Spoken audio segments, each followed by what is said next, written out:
Greetings. I am on my way to New Braunfels, Texas to collect my family.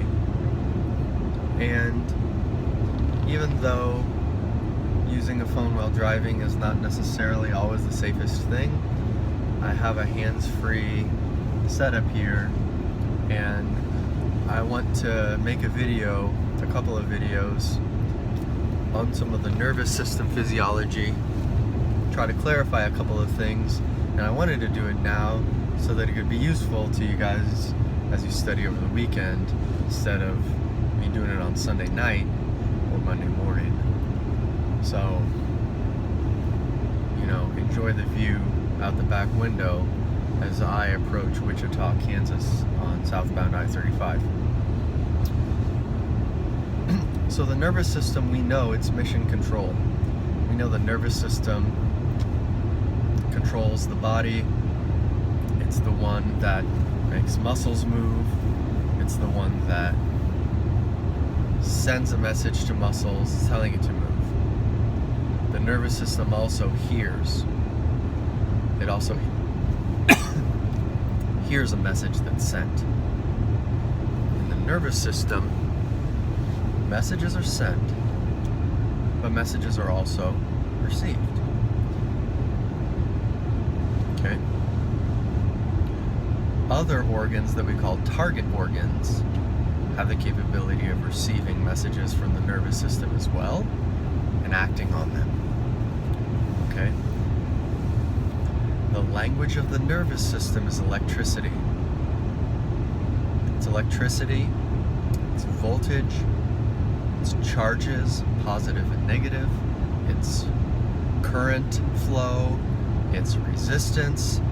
The language of the nervous system is electricity.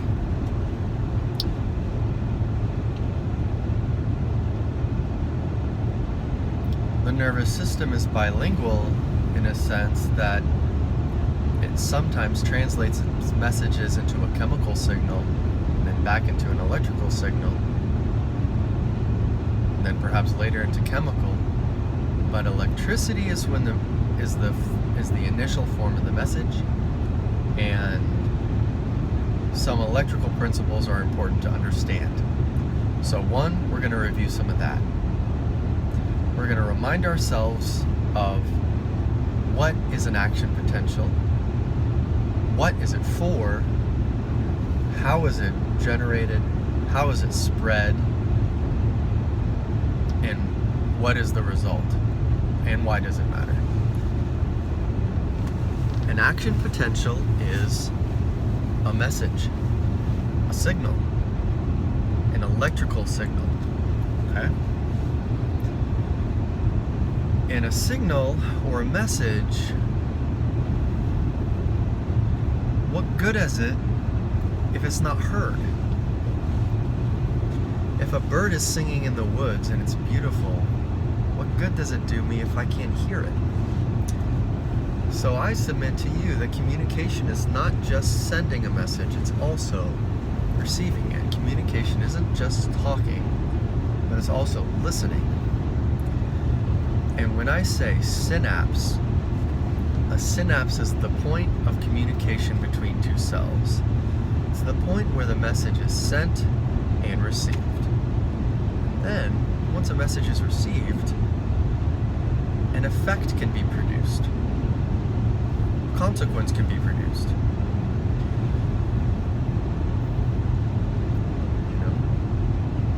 Target organs, whether it's another nerve or a muscle or a gland, like some folks say, are not just hearers of the word, but doers of the word. And this setup is how the nervous system communicates.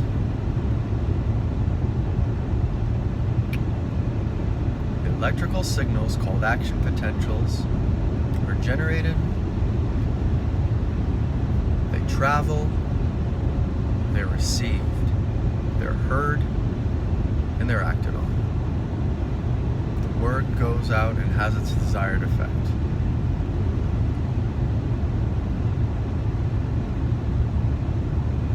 So to understand action potentials and how they are born and what they are, we're going to have to take a couple steps back and remind ourselves of a few things that we already know about the cell membrane.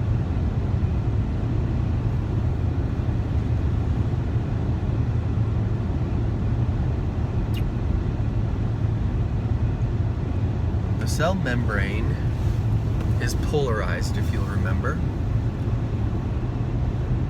If something is polarized, it means there are two opposites on each side of it. The world is polarized. There's a north pole and a south pole. They're opposites. The cell membrane is polarized because there's opposite charges. Negative on the inside, positive on the outside. Okay? More negative on the inside, more positive on the outside. And when people talk about charges in the cell membrane, we refer to the level inside the cell membrane, the intracellular portion of the cell membrane, and we say it's more negative than positive. In fact, it's about negative 70 millivolts in a neuron. Okay? So I'm going to take this opportunity to stop and remind ourselves of just a couple of things about electricity. In the world of electricity, which some of you know a lot more about than me, there are positive and negative charges, like on a battery. There's a positive and negative pole, or a positive and negative terminal. And those things have the potential to make something happen. Just for reference, a 9-volt battery that you can stick on your tongue and zap yourself, or stick on your braces and zap yourself, like people sometimes do in middle school. Not that I would have ever done that. Someone tell me I'm not alone in that. A 9-volt battery has 9 volts of electricity. A AA battery has about 1.5 volts of electricity. When we're in the cell in the human body, yeah, it's electricity. But it's a lot, it's much smaller amounts of electricity than all that. We're talking about millivolts.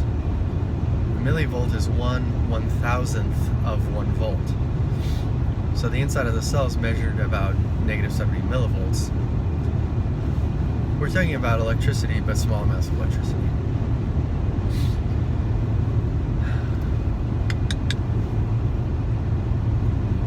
So recall that there's two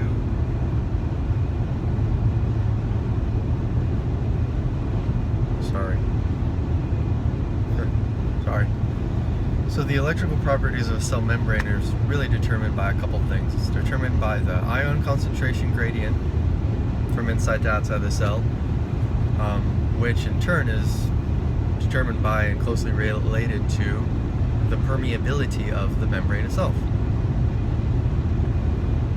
And as I've been reading and thinking and teaching this class, I've been thinking about the cell membrane like... Sorry, I'm trying to determine if this is a law enforcement officer behind me. I'm actually going under the speed limit because I just came out of a bunch of rain. He's going around me. Bye.